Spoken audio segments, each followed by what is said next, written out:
I think people come to Mass with maybe just not the right frame of mind or just the right glasses on to perceive what Mass is actually supposed to be to them. You know, because if the homily's bad, then they'll just knock the whole experience. Or if the music isn't good, they'll knock the whole experience. Or if somebody cut them off, or if somebody maybe didn't, they didn't get up when you were trying to get in the pew, like they can find any small slight to write off the whole Mass experience. And it's not about that, right? The Mass is more than its parts. And those parts are all supposed to open us up, prepare us to receive the Eucharist, which is the climax of not just the Mass, but of our whole Christian life. And so you're there for that moment. So God bless him. Father could have the thickest accent in the world.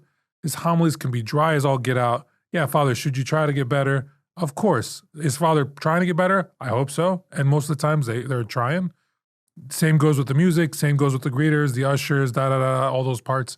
But it's like, I'm here for this moment where bread and wine are turned into body and blood. Period. I'm here for that reception. That's what feeds me. That's what nourishes me. And you're right. We hear so many times, right? The largest group of evangelicals is fallen away Catholics. It's a tragedy because they do feel like they're being fed outside of the church. And that's something that we as church have to realize. Like the beauty, our mysteries, right? The things that we hold dear, which we're focusing on the Eucharist, but all the sacraments are the mysteries that have been trusted to the church. They're meant to feed us. They're meant to be those things that give us a fuller taste of life. They're not doing that for people because if they were, the church wouldn't be stagnating or in decline. And so we have to look at those things that are resonating with people. People now think with their hearts more than their heads. And so I've got to be very careful to not create a worship experience that Father Mileta likes to use the phrase that embalms the past. Right, because if we go to the past and how they used to worship in the past, then that's going to resonate with people today. You're never going to get it back. It's never going to be the past. Yeah. You're never going to duplicate that. I mean, the best part I like, St. Augustine describes the church, ever ancient, ever new.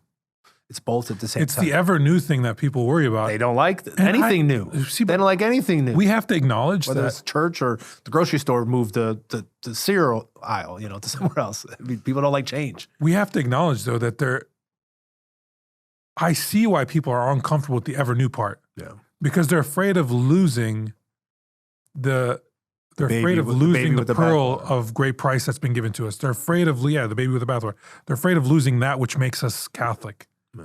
Right? There's such an emphasis on orthodoxy. We're afraid of heterodoxy, those things that take us off path. But we can't be afraid of that because if we really believe God is who he is and we believe the word that he's given to us, and not just that, we believe that the Spirit here guiding us, guiding the church, then it doesn't matter who the Pope is, it doesn't matter what Father says, it doesn't matter what the latest trending thing is. If we as a church are guided by the Spirit, we're going to be okay.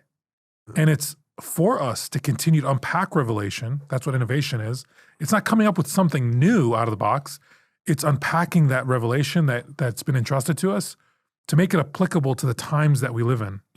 And unpacking it to make it relatable, relevant to people. And so the Mass that we have now, that was an innovation. At one point, there was no English. At one point, there were no missalettes. At one point, there was no lectionary. At one point, there was no organ. At one point, there were no vestments. At one point, there were no church buildings. And so everything we have and hold dear is an innovation. As ever new. Yeah. And that's okay. And I think that we hit about it on the last point was that what matters is... I didn't realize that this was a trigger for me. It's all right. It's all right. Is that decaf in there or you got regular? It's decaf. Okay. I was watching, so my mom's Orthodox. She raised Orthodox. So I grew up in the Orthodox Church. I love the Orthodox Church. I love Byzantine traditions. I love icons. I love all that stuff, the richness of it all. It's like Pope John Paul, right? The church is meant to be breathed through two lungs, the East and the West.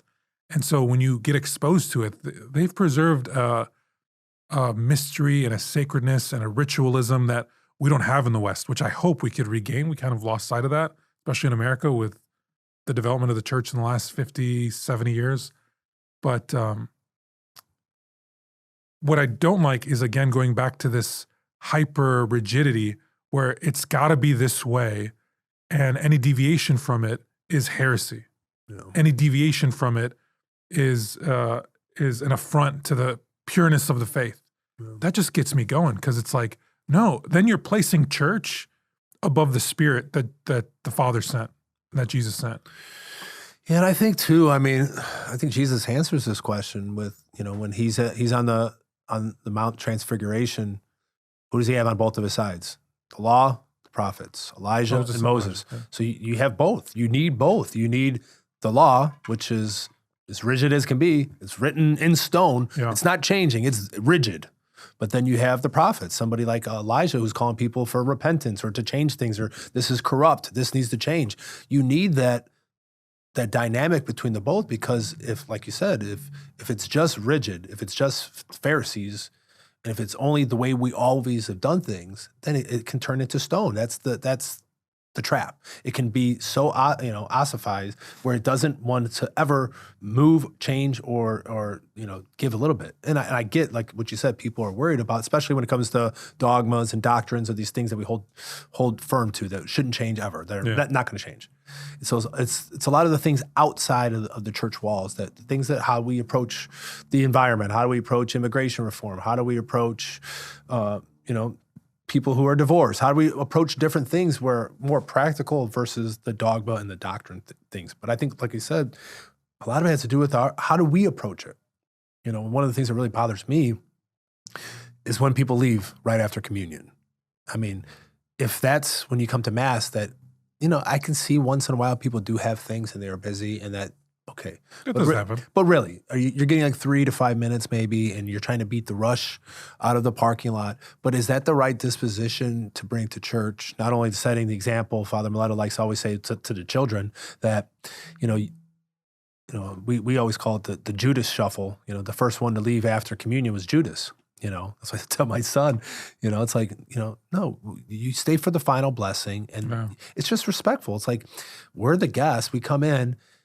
Jesus, the priest hasn't even, processed out yet, and you're racing him out. So if we come in and with the attitude of hurry up and get it over with, or I need to hurry up and go, like we've already failed, because we're already and that goes with anything. It's like you show up to your daughter's recital and you're like, hurry up and get it over with. No, you're not going to enjoy it. You're not going to appreciate your daughter playing the violin. Or, hey, you know what? I'm on a date with my wife. Oh, I can't hurry up, wait to get home and watch a football game. Yeah. No, it's just a bad disposition to go into it. But if I go into it like knowing that, like, hey, I got DVR, so I'll go watch it when I want to watch it, like one of those situations, and I'm going to give you 100% of my attention. I'm even going to leave my phone in the car, because I'm going to give you 100% of my attention. That's what we do at Mass. We get so much of the week, distractions 24/7. We get an hour straight with no phones to sit there and just put all of our attention on God.